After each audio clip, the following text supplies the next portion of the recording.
తర్వాత ముఖ్యంగా మా పులివెందుల మండల ప్రజల తరపున ప్రత్యేకంగా కదిరి ఎమ్మెల్యే అయినటువంటి కందికుంట ప్రసాద్ గారికి అందరి తరపున మా మండల అందరి తరపున ప్రజానీకం తరపున ప్రత్యేకంగా ధన్యవాదాలు కృతజ్ఞతలు తెలుపుకుంటూ ఉన్నాం.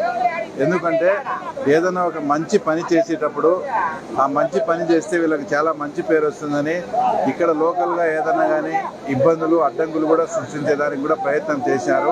అవన్నీ కూడా ఆయన కానీ మేము కానీ ఇక్కడ ఉండే లోకల్ వాళ్ళకు కూడా అంతా సర్ది చెప్పి ఇద్దరికి మంచి జరుగుతుంది.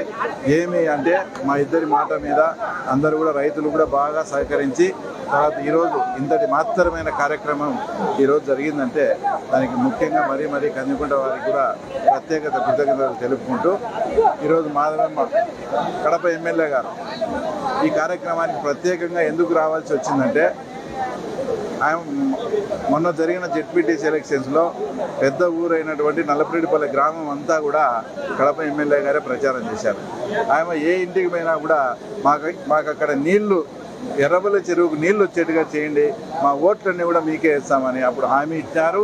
హామీ ఇచ్చిన మేరకు ఆ ప్రాంతంలో మాకు 6,000 ఓట్లతో మెజార్టీతో కూడా గెలిపించడం జరిగింది. కాబట్టి అక్కడ కూడా ఆ ప్రాంతవాసులకు నేను కూడా మాట ఇచ్చిన ఇందులో నా పార్టిసిపేషన్ కూడా ఉండాలనే ఉద్దేశంతో అక్కడ కూడా ఇక్కడికి రావడం కూడా అక్కడ కూడా మరీ కృతజ్ఞతలు తెలుపుకుంటూ ఎలక్షన్ టైంలో మేము ఒక మాట ఇస్తే దాన్ని చాలామంది వైఎస్ఆర్సీపీకి సంబంధించిన వాళ్ళు ఇది అయ్యేది కాదు, తర్వాత ఎలక్షన్ కోసమని డ్రామాలు ఆడుతున్నారు, మా జగన్ రెడ్డి సీఎం ఉండగానే కాలే, తర్వాత మీరెట్లా చేస్తారని మమ్మల్ని అవహేళన చేసిన వాళ్ళకు తర్వాత ఈరోజు ఇక్కడ ప్రవహిస్తున్న నీళ్ళని చూస్తే తర్వాత వాళ్ళు ఏం సమాధానం చెప్తారు?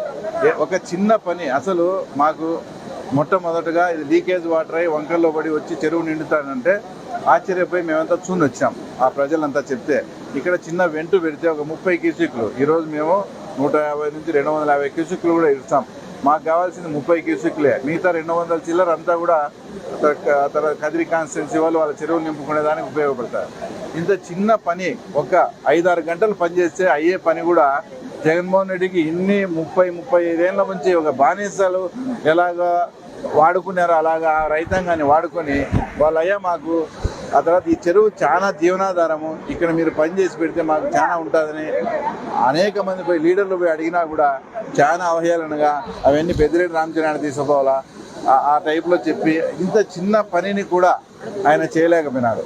అదే ఇప్పుడు అందరి సహకారంతో ఇక్కడ ఉండే సహకారంతో మొత్తం మేము ఏదైతే జెడ్పీటీసీ ఎలక్షన్స్లో వాగ్దానం ఇచ్చామో ఆ వాగ్దానం మేరకు మొత్తం ఎర్రబెల్లి చెరువు నింపే కార్యక్రమం అయితే బ్రహ్మాండంగా జరిగింది. ఈ కార్యక్రమంలో సహకరించిన ఇంజనీర్లకు కానీ లోకల్గా ఉండే రైతులకు కానీ అందరికీ కూడా మరీ కృతజ్ఞతలు తెలుపుకుంటూ తప్పకుండా 30 నుంచి 40 రోజుల్లో ఎర్రబెల్లి చెరువు అంతా కూడా నిండుతుందని కూడా ఈ సందర్భంగా మీకు తెలియజేస్తున్నాను. తెలుగుదేశం